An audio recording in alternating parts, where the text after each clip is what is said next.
Hi guys, I am Gian and today I'm going to show you how to make shrimp creole.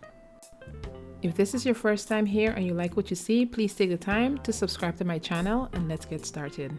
First thing I'm going to do is to season the shrimp, and I have peeled and deveined shrimp to which I have added green seasoning, black pepper, salt and lime juice. I'm going to leave the link for my green seasoning below in the description box. I will also leave the link for this recipe. And I'm going to give this a stir just to make sure that everything gets coated with the seasoning, and then I'm going to let this sit to the side. To my pan over high heat, I've added butter.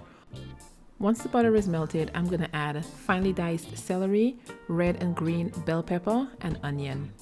And I'm going to give this a good stir and allow this to saute until all of the vegetables soften for about 10 minutes on medium heat.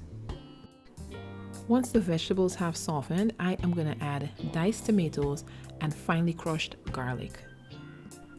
Give it all a good stir and allow it to cook for about a minute or two, and then I'm going to add tomato paste.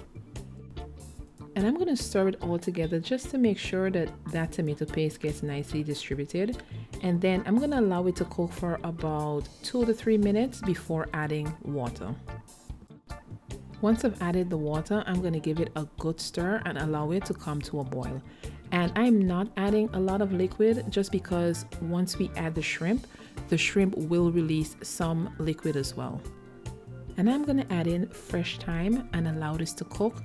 Now you want this to cook down as much as possible because again the shrimp will release some liquid, so just be mindful of that because you don't want to have a watery stew.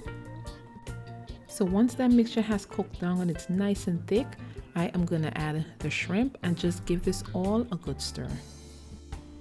And if you do happen to make this recipe, be sure to share it with me over on Instagram at Gian Can Cook.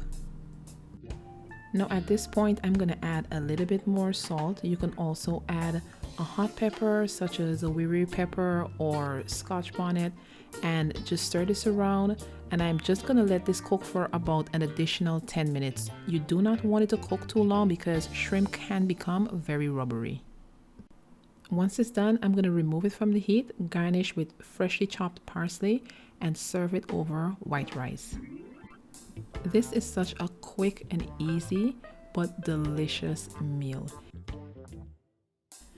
Thank you guys for joining me. If you've enjoyed this video, please be sure to give me a thumbs up. If this is your first time here, be sure to subscribe to my channel, and I will see you guys in the next one.